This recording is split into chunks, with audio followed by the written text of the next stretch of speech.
Экранда көрүп турган номер бул биздин туугандар WhatsApp номерибиз. Чалууларга мен эскертип дагы бир ирет айтып коем. Чалууларга жооп жок. Туугандар түшүнбөгөн маселелер боло турган болсо, жазуу иретинде иншаллах кайрылсаңыздар, Аллахтын жардамы менен иншаллах биз мына ошол суроолорго жооп берген аракет жасайбыз. Иншаллах биздин телефон мынакей экранда көрүп турган иншаллах номер, мына ушул номерге чыгыңыздар, жазыңыздар. Биз иншаллах сабагыбызда бир теманы алдыбызга коебуз дагы, мына ошол теманын тегерегинде иншаллах сөз алып барабыз. Туугандар, Аллах Таала адам затына кайрылып, жараткан кудуреттүү Аллах айтат: «Я ибади, о мен пенделерим, инни харрамту аз-зульма аля нафси, мен зулум кылганды өзүмдүн жаныма, мен өзүмө зулум кылганды тыйдым, арам деп, мына ошол нерсени өзүмө тыйдым. Ошондуктан бири-бириңерге силер фаля тазаламу, силер бири-бириңерге зулум жасабагыла» деп Аллах Таала мына ушул сөзүндө айтат. Туугандар, мына ушул тазаламу деген өзү бул араб тилиндеги ушул этиш, бул бизде ушул морфологияда тафаул деген сыйга болот. Бул дегени мына ошол адамдардын ортосунда совместный жасалган нерселер болот. Бул жашоодо адам жашаган өмүрүндө кылган иштери, поступоктор, албетте бул адамдардын ортосундагы болгон мамиле, адамдын өзү менен өзүнө болгон мамилеси, адамдын жараткан кудуреттүү Аллах менен болгон мамилеси, жана ошондой эле ошол адамдын аны курчап турган тегерегиндеги коом менен болгон мамилеси, жана ошондой эле бул адамдын ушул өзүнүн мойнуна, аялдын жана ошондой эле эркектин мойнуна жүктөлгөн аманаттарына карата болгон мамилеси. Мына ушул нерселерди жасайт. Ошондуктан пенделер мына ушул бири-бирине зулум кылгандан токтошу керек. Бул нерсе жакшы нерсе эмес экендигин Пайгамбар саллаллаху алейхи ва саллям бизге айтып, үйрөтүп кетти. Туугандар, мынакей суроолорго дагы иншаллах кошо жооп берип кетебиз. Мен кээ бир ушу суроолорго мүмкүнчүлүк болгондо үйдөн дагы ушул кээ бир суроолорго жооп берген аракет жасап атам. Бирок суроолор көп болгондуктан албетте баарына жетишпей калып атам. Ошондуктан иншаллах бул нерсеге калп этпейсиздер, туура түшүнүп иншаллах. Туугандар, Аллах Таала биздин адам затын мына ушул дүйнөгө бекеринен жараткан эмес деп биз дайым айтып келебиз. Биз Аллах Таала Зарят сүрөсүндө «Ва ма халактул джинна вал инса илля ли'будун», жин затын жана адам затын мага сыйынуу үчүн жаратканмын дейт. Ошондуктан биз адам заты мына ушул дүйнөдөгү болгон негизги максаты бул Аллахка болгон ибадат деп айтабыз. Ал эми биз мына ушул жашоодогу эми пенде болгондон кийин, биз Кудайдын кулдары болгондон кийин албетте биздин бул дүйнөдөгү муктаждыктарыбыз аябай көп. Биз деген мына ошол азыктанууга, ысык суукта коргонуу, сактануу деген ушундай бир алсыз бир организмдин ээси болгондуктан бизге мына ушул дүйнөдө көптөгөн тирилик ушундай зарылчылыктарыбыз бар. Мына ошол тирилик зарылчылыктарыбыз бул туугандар негизи мына ушул адамдын өмүрүн өлүмдөн, адамдын денесин ошондой чоң бир зыяндардан сактап, тукуму куруп кетпестиги үчүн булар үй бүлө куруп, жана ошол өзүнүн тукумун, адамзат тукумун улантып жашап кетишибиз керек. Мына ушул нерселердин бардыгы адам өзүнүн өмүрүн, жашоосун поддерживать этип, мына ошондой өлүп калбастык үчүн көргөн аракеттери мына ошол тирилик деп айтып коебуз. Бирок биз бир аябай зарыл нерсени биз жүрөккө орнотуп, калышыбыз керек. Мына ошол тирилик адамдын жашоосуна керектелген мына ошол бардык нерселер туугандар бул дүйнөдө адамдын өмүрүн сактап, адамдын тугумун кармаш үчүн жасалат. Ал эми биз демек жашообуз Аллах үчүн, жана ошондой эле ушул ибадат.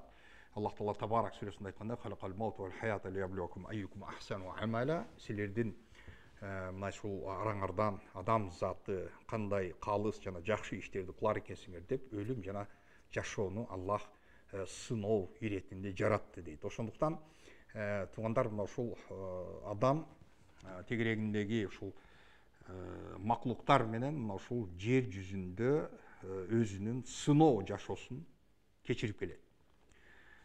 Ушул нерсени биз эч качан унутпашыбыз керек. Бул нерсени бекем жүрөгүбүзгө жайлаштырып алсак, иншаллах, мына ошол жашообуздагы бактылуу ушундай бир коомдо жашаганы иншаллах жетишебиз. Ассаламу алейкум ва рахматуллахи ва баракатух. Устаз, менин суроом мындай дейт: шам намазынын убактысы канча? Жана канча убакытта каза болот дейт. Туугандар, негизи мына ушул шам намазы ушул намаздардын арасында эң эле өмүрү кыска намаздардын бири деп биз айтабыз. Өмүрү кыска намаздардын бири деп айтабыз. Бул албетте мына ошол кызыл жок болуп батып кеткенге чейинки болгон убакыт. Кечинде мына ошол күн батып, мына ошол күндүн ошол закаттагы болгон ошол кызарып турган ошол акрас, батыштагы акрас ошол толугу менен жок болгон кез мына ошол шам намазынын убакыты чыкты дегени. Бул дегени куфтан намазынын убакыты башталды. Мына ошол кезде болот, туугандар. Иншаллах. Ассаламу алейкум, устаз, менин суроом бар эле дейт. Сурооңузду жаза бериңиз. Иншаллах. Мынакей, ассаламу алейкум, орозо канчасы башталат дейт. Буюрса, иншаллах, ал орозонун убакыты дагы жакындап келатат. Иншаллах, Кудай буйрса, андагы биз иншаллах ошол дин башкармалыгы ошол кабарын берет, иншаллах, адамдарга кабарын берет. Ассаламу алейкум, у меня возникли некоторые вопросы, дейт. Я мусульманка, альхамдулиллах, но меня беспокоят вопросы касаемо религии. Первое. Почему Аллах нас создал для испытания? Деп суроо берип атат. Во-первых, Аллах в Священном Писании говорит: «Ля юс'алу амма яф'аль вахум юс'алун». То есть в этом аяте Аллах говорит, у Аллаха не спрашивают, почему он, как и зачем так поступил. Потому что такой спрос может быть только у рабов. Такой спрос, такой вопрос может быть адресован только людям. Потому что мы все создания Аллаха. Мы все рабы Аллаха. Вот. Ля юс'алу амма яф'аль вахум юс'алун. Адам заты, туугандар, мына ушул бир тууганыбыз сурап атат. Эмне үчүн Аллах мына ушул дүйнөнү жаратты? Эмне үчүн сыноону жаратты деген суроо. Албетте мындай суроолор көптөгөн адамдарда пайда болушу мүмкүн. Пайда болушу мүмкүн. Эмне себептен? Мисалы, бул жашоо, туугандар, биз ошол жер шарын жана ошол биз тегерегибиздеги курчап турган ушул караңгы, негизи өзү караңгылык, бул дүйнөнүн өзү негизи караңгылык. Караңгылык. Ошондуктан мына ушул азыркы биздин могул жер шарыбыздагы болгон жарыктык, бул албетте биздин ошол күн деген светила, мына ошол күн деген жылдыз, Аллах субхана таала эш-шамс деп, мынакей ошол күндү адам зат үчүн, ошол жылуулук үчүн жана ошондой эле жарыктык үчүн Аллах таала күн жаратып, ошондон кийин ошол биздин даталарыбызды, ошол адамдын айын, мөөнөтүн биле турган айды жаратып, ушундай системаны Аллах жаратып койду. Мына ошол нерсеге эгерде биз адамзаты мына ошол адамдын жашоосун терең бир ой жүгүртүп карай турган болсок, сырт жактан, со стороны виднее дейт го, мына кандай болсо дагы сырт жактан карасак, мындай жакшыбы, жаманбы, же кандай ушул мындай көзгө көрүнө болот деп коет. Ошондуктан биз эгерде ушул адамдардын жашоосуна адамдар төрөлүп атат, Адамдар жашап атат, ооруп атат, анан кийин адамдар өлүп атат. Мына ошол нерсе, сыноо, мына ошол нерселердин бардыгы сырттан карасак бир өзүнчө бир чоң бир эксперимент сыяктуу бизге көрүнүшү мүмкүн, туюлушу мүмкүн. Ооба, туура ошондой. Аллах Таала мына ошондой кылып жараткан. Кулдардын туугандар жараткан Аллахтын алдындагы болгон мына ошол кулдардын жаратылышы Аллах Таала жаратты. Кул өзүнүн кожоюнуна эмнеге сен кылдың, же буйрук берсе эмне сен буйрук бересиң, же болбосо дагы башка ушундай андай мүмкүнчүлүктү кулдарга берилген эмес. Ошондуктан Аллах Субханала Тааланын бизге жараткан бул сыноо дүйнөсү адамзатын Аллах Таала жаратып, мына ушундай сыноо дүйнөнү кылып койду. Мынакей. Дагы кийинки суроомда айтып атат, Аллах нас любит, поэтому создал людей. Но почему тогда некоторые люди навсегда остаются в аду? Хорошие в рай, а плохие в ад. Почему? Почему все это нужно Аллаху? Мынакей. Бул суроосунда дагы бул бир тууганыбыз айтып атат. Аллах бизди сүйөт экен. Кудай бизди сүйөт экен. Адам затын сүйөт экен. Адам затын жаратыптыр. Анан эмне үчүн анда кээ бир адамдар түбөлүк, тозокто, азаптарда калып кетип атышат? Эмне үчүн? Жакшылар бейишке, жамандар тозокко, эмне себептен? Ушул нерсенин бардыгы Аллах үчүн эмне кереги бар ушунун деген мынакей ушундай дагы бир суроо менен кайрылып атат. Албетте, туугандар, мындай суроолор көптөгөн адамдардын аң сезимине ушундай суроолор пайда болот. Бирок, урматтуу бир туугандар, биз бир нерсени жакшылап аңдап, түшүнүп алышыбыз керек. Биз ар бир нерсени өзүнүн бул жашоодо өзүнүн татыктуу ордуна, жайына койгонду биз сөзсүз түрдө ошол нерсени үйрөнүшүбүз керек. Мына биз бүгүнкү азыр айтып аткан темабыз зулум деп айтып атабыз. Мына ошол зулум дегенде, ошол зулум деген мына ушул исламдагы ушул термин эмнени аңдатат? Бул терминдин определениясы кандай болот дей турган болсок, туугандар, зулум бул акылуу жерге, орунга акылуу нерсени койбой коюу, мына ошол зулум.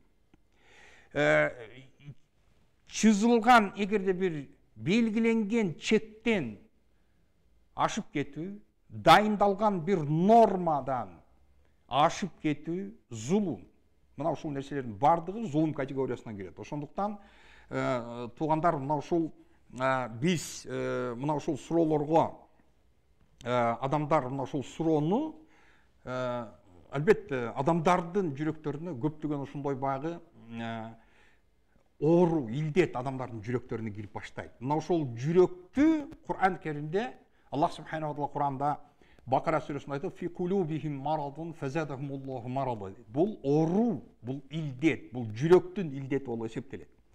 Эмне үчүн дегенде, бул адамдын жүрөгүндөгү болгон мына ошол шубха, бул нерсени мараду шубхат деп айтылат бизде, мараду шубхат деп коебуз. Бул адамдардын жүрөктөрүнө ошондой экиленүү, адамдардын жүрөктөрүнө бир шектенүү, адамдардын ишенимине кандайдыр бир запкы жеткизе турган, адамдардын ишенимин, бекем ишенимин талкалай турган, ошол ишенимине бир жаракат алып келе турган, скол, раскол, ошондой нерсени алып келе турган шубхат, экиленүү, шектенүү илдети деп биз ушул нерсени айтабыз. Эмне үчүн дегенде, пенде өзүнүн кожоюнуна, кул өзүнүн кожоюнуна карата бере турган суроолордун дагы кул болгондуктан, анын статусу, жана анын кожоюнунун статусу башка болгондуктан, ошондой кээ бир суроолор же болбосо кээ бир эмелер бул адам үчүн, кул үчүн уруксат эмес. Да, ошондой эле. Мына дейт дагы, говорят, что это наш выбор. Но если бы у меня был бы выбор, я предпочла бы не родиться. Зачем рисковать? Извиняюсь, конечно, но мне это очень важно, я нуждаюсь в ваших объяснениях. Пожалуйста, деп суранган экен. Мынакей, бул жерде айтып атат. Конечно, бул эме, бул биздин тандообуз деп айтылат дейт. Туугандар, биздин кул жана пенде экенибиздин көрсөтүп турган нерсенин эң алгачкы мына ушул нерсенин туугандар факт, ошол довод, аргументациясы туугандар бирибиз дагы ушул дүйнөгө, ушул жашоого өзүбүздүн тандообуздун натыйжасында келген эмеспиз. Эч ким Түштүк Америкадагы жашап аткан, мисалы ошол өзүнүн аборигендер, ошол жердеги индейецтер болгонсо, ошол краснокожий индейецтер Түштүк Америкада жашап калуу ыктыяры алардын программасында, алардын каалоосунда болгон эмес. Түрктөрдүн түрк болуп жаралып калышы, же болбосо мына ошол кыргыздын кыргыз болуп мына ушул биздин ушул Евразия материктин ушул жак чыгыш жагында жайланып калышы, ушул нерсеге болгон тандоо бизден болгон эмес. Же кыргыз болуп, же өзбек, же орус болуп бул дүйнөгө келип калыштагы биздин тандообуз болгон эмес. Бул нерселер бардыгы биздин ыктыярыбыздан жана биздин тандообуздан сырткары болгон процесстер. Бул процесстерге биздин эч кандай участие салымыбыз, эч кандай салымыбыз жок. Демек ошол нерсенин өзү сен өзүңдүн каалооң менен келбесең, сен өзүң каалабаган ушундай бир абалда ушул жака пайда болдуң. Сен бул дүйнөдөгү каалаган көптөгөн нерселериң орундалбайт. Сен ойлогон оюң, максатың толугу менен 100% бул дүйнөдө эч качан ишке ашпайт. Бул дүйнө бир кем дүйнө деп биз айтып коебуз. Эмне үчүн? Мына ушунун бардыгы биздин кул жана пенде экенибизди дагы бир аңдатып турат. Ошондуктан туугандар, мына ушул адам затынын жаратылышынан баштап, Адам алейхиссаламдан мынакей бүгүнкү поколение муунга чейин биз айта турган болсок, туугандар, ушулардын бардыгы туугандар өздөрүнүн ыктыяры менен, өздөрүнүн тандоосу менен бул жака келген эмес. Бардыгыбыз туугандар мына ошол Кудайдын жараткан пенделери болуп биз эсептелебиз. Бул система ошондой, бул жашоо ошондой болуп калды. Мына ошол биз бүгүн айтып аткан, мисал айтайлык, мындай суроо болушу мүмкүн да. Азыр бул Курандын аятын айттым, ла юсалу амма яфал. Бул деген ошол Кудайдын кудайлык статусу болгондон кийин, туугандар, бул Кудайдын жараткандары, анын маклуктары болгондон кийин маклуктардын табияты, алардын табияталарынын бардык нерселери кемчиликтер менен коштолгон. Идеал адам болушу мүмкүн эмес. Идеальный адам жок. Потому что туугандар, адам затын Аллах Таала ушундай пенде, махлук кылып туруп, адам затына мисалы ошол туугандар бизди айбанат алам менен соприкасация эткен, ошолор менен существовать эткен ушундай бир сапаттар бизди бириктирип турат. Бирок биз айбандарынан мисалы өзгөчөлөнүп, мисалы бизде нутук деп коебуз, мына ошол адам сүйлөшү, мына ошондой сүйлөш жөндөмү, жана ошондой эле сүйлөп, адам өзүнүн ойлогон нерселерин сыртка чыгарып, ошону башкаларга каалаган нерсесин, ойлогон нерсесин жеткирип берүү мүмкүнчүлүгү бул айбанат аламынын ичинде бир гана адам затына берилген. Ошон үчүн адам заты кереметтүү маклук. Ошондуктан туугандар, мына ушул дүйнөгө Адам алейхиссаламдан деп атабыз, мынакей ушул акыркы муунга чейин, жер жүзүндөгү жашаган акыркы пендеге чейин, мына ошолордун бул дүйнөдөгү ошол испытание, мына ушул дүйнөдөгү жалпы эң чоң эксперимент, Аллах тарабынан болгон эксперимент, ошол адамдарды жаратып, аларга сыноону жөнөтүп, ошондой кылып берүү, мисалы бул адамдар тарабынан эмне үчүн мындай деп ошондой вопросту ребром коюш бул пенде үчүн берилген эмес. Эмне үчүн дегенде биз кулбуз. Периштелер аламы бар, жиндер аламы бар. Аллах Таала мынакей тозок менен бейишти жаратып койду. Аллах Таала ушул пайгамбарларды жөнөттү. Мына ушул акыйкатты адам затына жеткизиш үчүн Аллах Таала пайгамбарларды жөнөтүп турду. Илгертен мына бүгүнкү күнгө чейин акыркы пайгамбар бул печать пророков деп, же болбосо пайгамбарлардын мөөрү деп биз Мухаммад саллаллаху алейхи вассаламды айтабыз. Хатамул анбия вал мурсалин. Эң акыркы пайгамбарлардын цепочкасын замыкать эткен бул эң акыркысы бул Мухаммад алейхиссалам. Ошондуктан туугандар, мына ушул нерселерди иншаллах мына ушул суроолор келип, мына адамдар ушундай суроолорду бере турган болсо, биринчиден туугандар, албетте биз башынан айттык, бул шубха оорусу деп коет. Шубха илдети. Шубха илдети дегени бул баягы экиленүү, туугандар, экиленүү, шектенүү. Бул эгерде ушул адам баягы оюнан келген нерсени биз араб мына ушул терминологиясында мисалы мындай ушундай нерсени ал-истирсал деп коебуз. Истирсал бул дегени адамдын жүрөгүнө кандайдыр бир ойлор келет. Ошол ойлор, туугандар, бул ойлор кээ бир адамдар тарабынан ошол ойду сыртка чыгаруу эмнегедир кооптуу сезилет. Бул нерсени Пайгамбар саллаллаху алейхи вассаламдын сахабаларынын тарыхында көрсөк болот. Мисалы, Пайгамбар саллаллаху алейхи вассаламдын алдына сахабалар келип бир күнү сахабалардын алдына бирөө ошо сахабалардан бир айтып атат да: "Я Расулуллах, Аллахтын элчиси, кээде бизге ушундай бир ойлор келет. Биз ошол ойлорду сүйлөп сыртка чыгаруу, мына ошондон коркобуз" деди. Коркобуз. Дегенде Пайгамбарыбыз Мухаммад алейхиссалам эмне деп айтты? "Зака сарихул иман" деди. Мына ушул накта иман ошол нерсе болот деди. Туугандар, бул дегени багы истирсал дегени адам мисалы кандайдыр бир жаман шайтандын ою адамга келип баштаганда, кээ бир адамдар бар ошол ойлордун артынан ээрчип кете бере турган. Мисалы ошол баягы фантазиясына келсе, биз айтабыз го, адамдын эң эле күлүк нерсеси бул дүйнөдө эмне? Адамдын ою күлүк. Фантазия безгранична. Адамдын ошол фантазиясы безграничный деп айтабыз. Анын ою күлүк.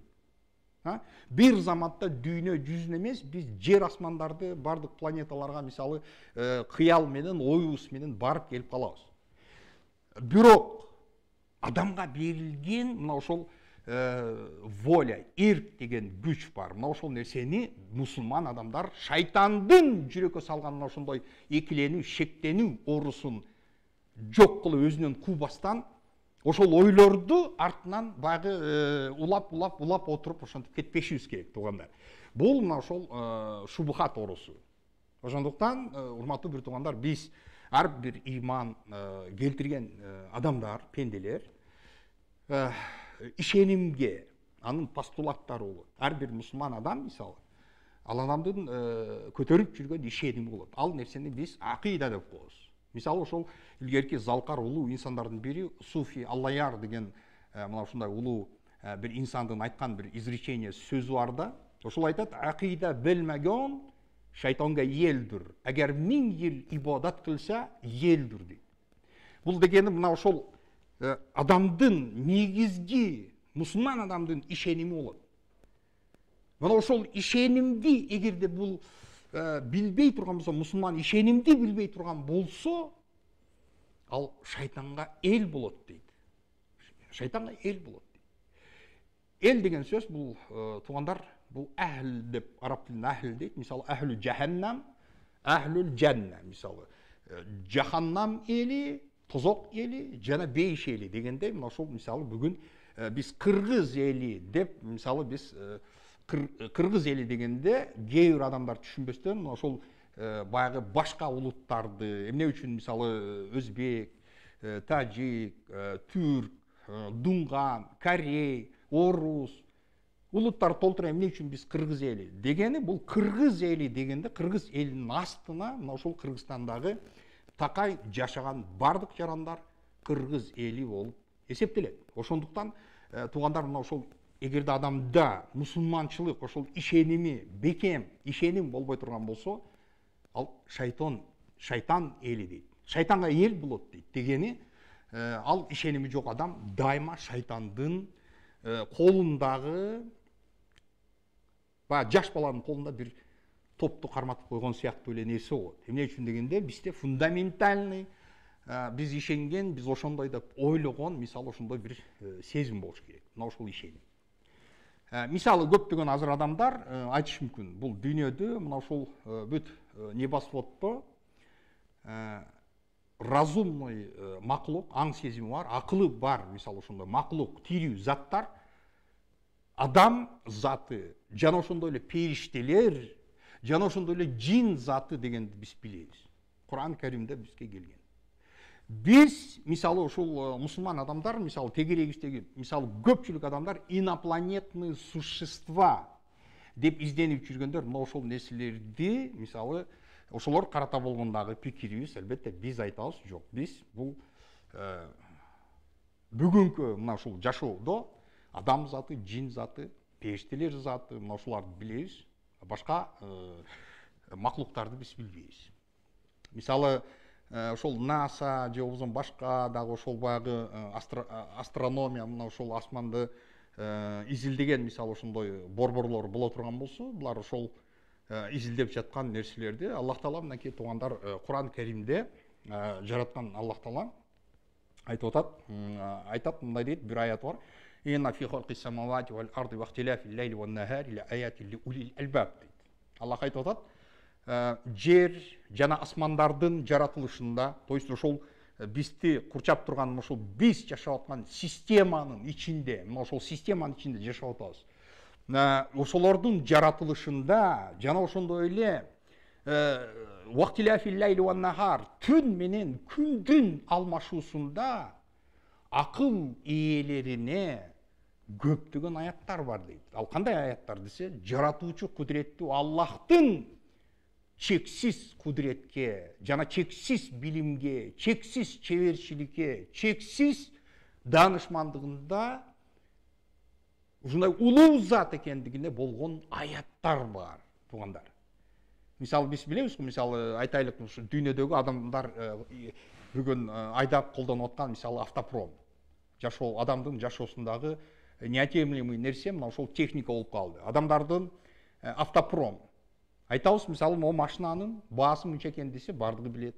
Эмне үчүн десе, мисалы, ошол айтайлык эң алдыңкы дүйнөдөгү, алдыңкы жогорку тепкичтерди ээлеген, мисалы, германский автопром, же болбосо Япониянын автопромдору баасы кымбат болсо, биз ал нерсеге көп эч ким каршылык кылбайт. Эмне үчүн десе, чындыгында мына ошондой премиальный ошондой даражаларга ээ.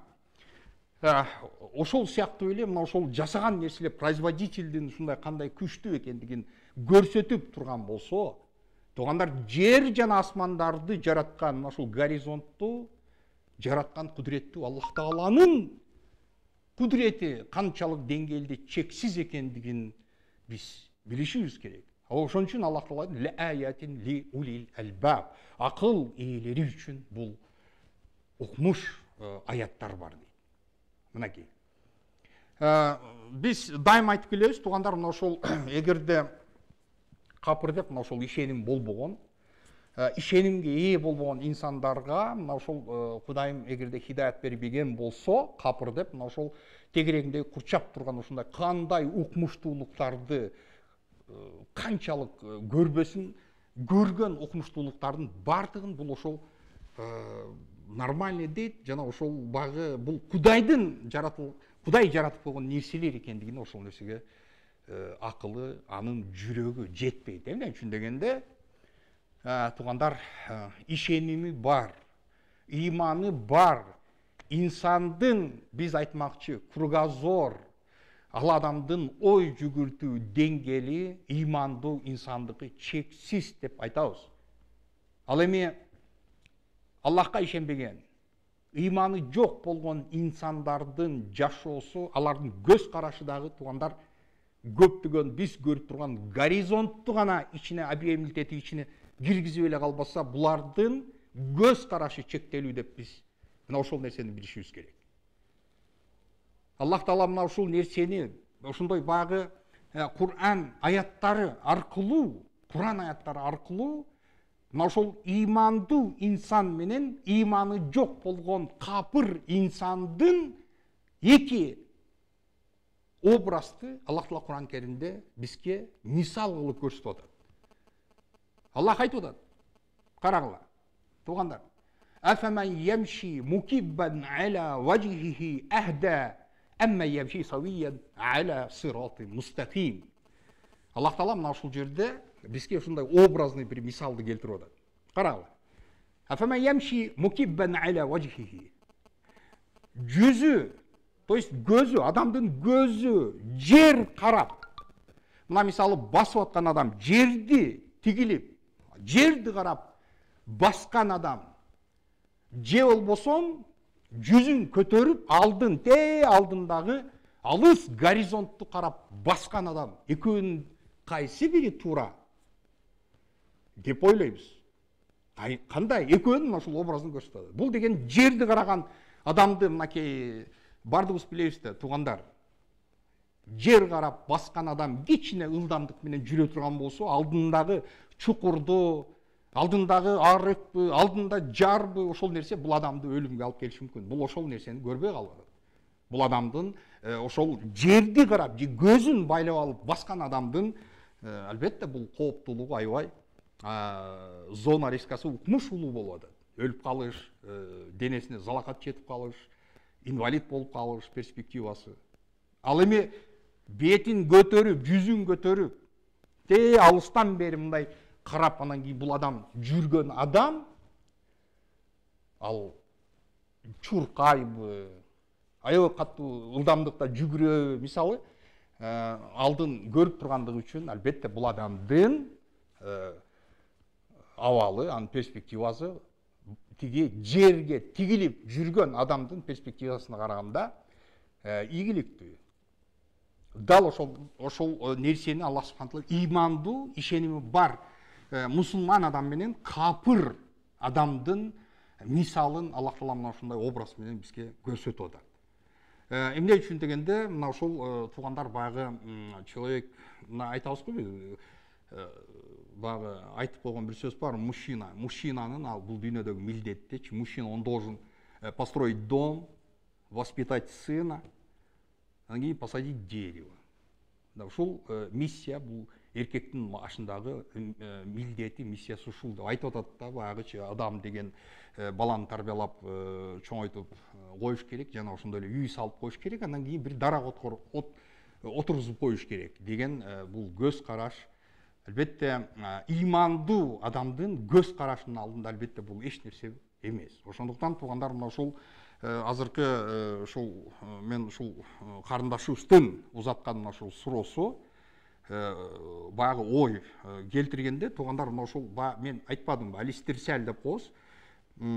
Келген ойду жеңгендин ордуна, мисалы, а'уду биллахи минаш шайтонир ражим деп биз ошол нерседен качкан аракет жасайбыз. Бул нерсеге болгон биздин аракетибиз күч болуш керек. Мисалы айтайлык, туугандар, намаз окуган адамдардын баарына белгилүү болгон ушундай бир баарындагы общая ушундай бир проблемага кабылган нерсеси, туугандар, адам дарат алып келип намаз окуп баштаганда, ошол күнүмдүк баягы иштери, анын проблемалары, мына ошондой нерселердин баардыгы намазда келет. Намазда келет. Унутуп калган нерсесин дагы намазда эстеп баштайт да. Эмне үчүн десе, мына ошол туугандар, пайгамбарыбыз Мухаммад алейхиссаламга сахабалар кайрылышты, ушундай болот дегенде, пайгамбар саллаллаху алейхи айтты. Ооба деди, ошондой адамды азгырган, адамдын ошол оюн бусканы, адамды чалгытуу максатындагы болгон ошондой спец, ошондой шайтан бар экендигин пайгамбар саллаллаху алейхи айтты. Ал шайтандын аты Хинзаб деди. Хинзаб. Бул дегени, туугандар, мына ушул бүгүнкү биздин ушул жашообузда ар бир тармакта өзүнүн спец жана ошол жакта өтө күчтүү адистери, шайтандардан болгон адистер болот. Мисалы айтайлык, ошол бүгүнкү биз айтып аткан искусство тармагы, ошол музыка, мына ошол жактагы болгон, ошол жактагы өзүнүн ошол тармакты аркалаган, мисалы, адис шайтандар болот. Жана ошондой эле көптөгөн ушундай адистер болот, туугандар. Assalamu alaikum устаз дейт, суроом бар эле дейт. Аял заты үй кожекеси болуп, өзү акча таба албай, кантип Аллах жолунда садака берип турса болот? Менин 4 балам бар, үйдө балдарым менен отурам, кантип садака берсем болот? Аллах разы болсун сизден дейт. Алейкум салам рахматуллахи ва баракатух. Биринчиден, туугандар, биз бир нерсени жакшылап, жаттап, жакшылап билип алышыбыз керек. Исламда адамдын колунан келбеген нерсеге Аллах эч качан жүктөгөн эмес. Аллах Таала Кур'ан Керимде айтат: "Ла юкаллифуллаху нафсан илля вус'аха". Илля вус'аха. адам бир дагы жанга Аллах көтөрө албаган нерсени жүктөбөйт деп Аллах таала ушул аятында айтып атат. Ошондуктан ар бир инсан өзүнүн мүмкүнчүлүгүнө карап мына ошол Кудайдан болгон коркуусун ишке ашыруу керек. Практиковать этип жашашы ар бир инсан өзүнүн тармагында болуш керек. Мисалы аял заты туура эми эгерде ошол акча, финанс жактан садака бериш мүмкүнчүлүгү болбой турган болсо, албетте бул адам ошол колуңуздан келген нерсе менен сиз ошол жакшылыгыңызды адамдарга садака иретинде берсеңиз боло берет. Болот ошол дагы, ошол деле иншаллах баары жакшы. Ошондуктан Айша энебиздин ошол бир курма, ошондой бир дана курманы садака кылып атканда, ошол садака ушулда садака эле дегендей ошондой бир возмущение менен сүйлөнгөн адамдарга мына ошол нерсенин саны, анын көлөмү, садаканын көлөмү эмес, бирок ошол адамды, ошол садака түртүп аткан адамдын жүрөгүндөгү болгон калыстыгы мына ошол кандай улуу даражаларга ээ болушу мынакей ушул ислам дана бизди ушул нерсеге көрсөтүп турат. Ошондуктан туугандар, мына айтайлык, көптөгөн ошол аябай чоң бир өлчөмдөгү жакшылыкты, садаканы, ихсанды бирөөлөргө жасап, бирок ошол жасаган ошондой чоң өлчөмдөгү жакшылыкты жасап туруп, бирок ошол жакшылыктын артынан ошол адамдын оозунан чыгып аткан милдет, ошолорго болгон жүрөктөрүн оорутуп сүйлөгөн ошондой нерсе, бул албетте шариятыбызда ошол садаканын дагы соолун жок кылып жиберет. Ошондуктан кичинекей болсо дагы чын жүрөктөн жасалган жана артынан жаман сөз жана жаман кылык жоруктар коштолсо, мына ошол нерсенин аз болсо дагы даражасы Алланын алдында аябай бийик. Кийин Пайгамбар саллаллаху алейхи да айткан багы иттаку аннар, Пайгамбарыбыз айтты, ошол жарым курма менен болсо дагы тозоктун отунан өзүңөрдү сактагыла деп. Ассаламу алейкум, устаз, дейт, мен металл позолоченный тиш салдырып жатам, дарат өтө салып жатканда дарат болуусу керекпи? Дарат менен барсам тиш салып жатканда канап кетет экен, дейт. Туугандар, эч кандай кыжалат болбоңуз. Мына ушул нерсе, кыжалат болбоңуз. Иншаллах проблема болбойт. Бул нерседен проблема болбойт сизге. Проблема болбойт. Ошондуктан Аллах субхана таала Кур'ан Каримде иттакуллаха мастататум деген аяты бар. Кудайым Аллах таала айтып атат, мына колуңардан келишинче силер Кудайдан таква кылып, Кудайдан корккула дейт. Ошондуктан биз мына ушундай бир нерселерде, бул ислам дининде туугандар, мына ушул Пайгамбар Мухаммад саллаллаху алейхи вассаламдын айткан ушундай бир сөзү бар. Пайгамбар саллаллаху алейхи вассалам айтат, Пайгамбар саллаллаху алейхи вассалам айтат, Аллах таала ушул пенделерине мисалы парз кылып, милдеттүү түрдө жүктөгөн нерселерди пенделери аткарып жатканын жакшы көргөндөй эле, шариаттагы берилген жеңилдиктерди пенделер ошол нерсени кабылдашып, ошол нерсени жакшы пайдаланса, Аллах таала мына ошол нерсени жактырат деди. Адам ошол, Аллах ошол нерсени, пендесинен ошол нерсени жактырат деди. Ошондуктан мисалы биз орозо маалында биз көрөбүз. Пайгамбар Мухаммад саллаллаху алейхи вассаламдын сүннөтүнө амал кылып, мисалы орозо кармаймын деген инсан, туугандар, оозун жапкан кезде колдон келсе кечирээк жапкан аракет жасайт. Өзүн кыйнабаш үчүн. Жана ошондой эле оозун ачып жаткан кезде ошол ооз ачарды созуп отурбастан пенде өзүнүн алына жараша, өзүнүн пенделигин мойнуна алган кезде, кул экендигин унутпай алган кезде, Аллах таала мына ошол Аллахка болгон муктаждыгын пенде мойнуна алып, Кудайдын ошондой бир жардамына муктаж экендигин көрсөтүп турган бул жакшы пенденин бир сүрөтү болот. Мисалы туугандар айтайлык, бардыгыбыз билебиз, өзүбүздүн жакшы көргөн, биз бөпөлөп чоңойткон мисалы ушундай балдар бар. Өзүбүздүн мисалы балдарыбыз. Эгерде ата, эне ошол балдарына каяктардан ушул таап, издеп таап келген нерсесин, ушу балдары аябай кубаныч менен сүйүнүп, ошол алып келген белектерин алып сүйүнүп турса, ошол нерсе менен ата эне сүйүнүп, ата эне бактылуу болот. Дал ошондой эле туугандар, мусулман пенделерине болгон Аллахтын мамилеси эгерде ошол пенде Кудайдын берген жеңилдиктерин сүйүнүп, ушундай мээримдүү, боорукер болгон Аллах Тааланын берген жеңилдигин кубаныч менен Аллах сага чексиз шүгүрлөр болсун деп ошол нерсени жасай турган болсо, Аллах Таала ошол пендеден ыраазы болот. Бул дегеним мисалы мынакей бүгүн ооз ачар келди. Мына мисал айтабыз, өткөндөрү билесиңер, канча жылдар аябай баягы ысык, кагырап, күн кагырап, адамдар ушул ооздору, таңдайлары кургап ушундап кетип аткан кезде ооз ачар убакыты болду. Мечитте азан айтып атат. Сопу азан айтып атат. Эми азанды билесиңер, туугандар. Азанды созуп айтканда ошол 2-3 мүнөткө созулуп кетиши мүмкүн. Бирок ошол адамдар, мусулмандар дасторкондун алдында суусу турат, ичкиси келип калап турат. Бирок ошол адамдар баягы 2-3 мүнөт кыйкырылган, созулган азанды угуп, ал азандан кийин баягы азандын дуасын окуп, андан кийин дагы ошол баягы көп дуа тилектерин, жакшылыктарын айтып, ошол 5-6 минутанын ичинде бул пенде өзүн Кудайдын берип койгон ошол ырыскысынан өзүн токтотуп турат. Кудайга пайгамбар саллаллаху алейхи вассаламдын сүннөтүнө карап туруп биз иш тута турган болсок, Аллахка мына ошол нерсе жагымдуу болот.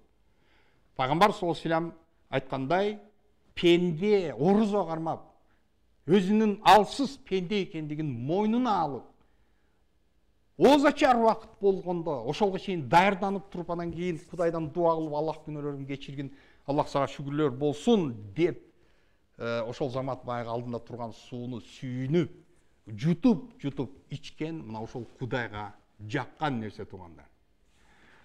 Анан отуруп баягы фондо менен баягы ушунча кармадым, чыдадым да. Бул жагына да керек болсо да 1 саат Аллахка сооп кылыш үчүн дагы эле оозду ачпай, анан бир роталадан кийин, таравиден кийин оозумду ачып алармын деген, албетте бул туугандар, бул шариятыбызда эң туура эмес каталардын бири болуп эсептелет. Санасы, мен күйөөм менен ажырашканыма 6 жыл болду, 3 балам бар дейт. Азыр 40 жаштамын, күйөөсүз жашап өткөн аял өтө чоң күнөөлүү болуп эсептелет дешет. Ошол чынбы дейт. Туугандар, мындай, ар бир инсандын тагдыры,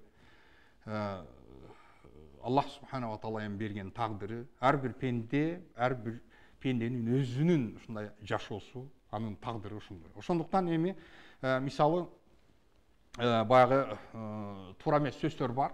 Конечно, бул баягы адам заты, мисалы эркек деген бул өзүнүн Аллах Таала мына ушул эркекти жаратып туруп, эркектин кабыргасынан, мисалы Адам алейхиссаламды жаратып, Адам алейхиссаламдын атабыздан кабыргасынан аял затын жаратты. Кабыргасынан жаратты, туугандар. Аллах Таала ошол ылайдан аялдын ошондой фигурасын жасап, отдельно өзүнчө башка бир ылайдан жаратып коюш кудуреттүү Аллах Тааланын колунан келет беле? Албетте келет болчу, бирок андай кылган жок. Аллах Таала Адам атанын кабыргасынан жаратты. Бул дегени, туугандар, адамдын бул дүйнөдөгү совершенствосы, бул дүйнөдөгү адам толуккандуу өзүнүн адам деген ошондой наамына татыктуу болуш үчүн бул адам полноценный адам болуш керек. Эркек менен аял экөөбү бул дүйнөдө баш кошуп экөө жашоо кечиргенде, аял жана эркек бири-бирине болгон муктаждыгы менен полноценный үй бүлө болот. Туугандар, эркек адам мисалы эртең кайсыл жерде ойгоном, кайсыл жерде турамын деген ошондой ой камсыз жашоо кечирген эркек бул толук кандуу эркек эмес, туугандар. Адамдын камкордугунун астында бала чакасы, аялы, алардын үстүнөн, алардын проблемаларынын үстүндө баш оорутуп, ошолордун проблемаларын, муктаждыктарын кандыруу үчүн камкордук кылган эркек, мына жоопкерчилүү эркектик болуп, ошол полноценный болот. Бирок эми баягы эми айтайлык эч ким тийбесе, же болбосо аял баягы эрге тиейин десе, кандидат жок болсо ошол эрге, анан бул эмне кылыш керек? Албетте бул адам күнөөкөр болбойт. Эмнеге күнөөкөр болот? Күнөөкөр болбойт, иншаллах. Күнөөкөр болбойт. Эгерде мисалы айтайлык, ушул аял заты күйөөсү өтүп кетип, анан кийин бул аялдын ошол күйөөсүнөн калган балдарын ошол башка бир эркектин камкордугуна кирип, аял болуп, анан кийин ушул балдарыма атасындай мамиле кыла албайт, ошондуктан мен жүрөгүм ооруйт деп өгөйлүк кылбасын деген максатта эгерде ошондой баягы камкордукту өзү алып барган аял тууралуу пайгамбарыбыз Мухаммад саллаллаху алейхи айтты: "Ана ва мраатун сафаа ва ал-хаддайни кахатайни фил жанна". Мен жана могу жүзү, бети күйүп, жарылып, кызарып ушундай болуп кеткен аял менен бейиште мындай жанаша болобуз деди. Эмне үчүн дегенде, ошол бети күйүп эме болгон адам бул балдарын өгөйлүк көрбөсүн деп өзү камсыз кылып ошолорду тарбиялап, адам кылып чоңойтуп, сабыр кылып, мээнет кылган аял. Бейиште мен ошол менен жанаша болом деп Пайгамбар саллаллаху алейхи айтты. Ошондуктан туугандар, иншаллах бул дүйнөдө ислам туугандар бизге Аллах Таала айткандай: "Юридуллаху бикумул юсра ва ла юриду бикумул уср". Аллах Таала силерге жакшылык жана жеңилдикти каалайт, силерге оорлукту каалабайт деп Аллах Таала Кур'ан аятында айтат.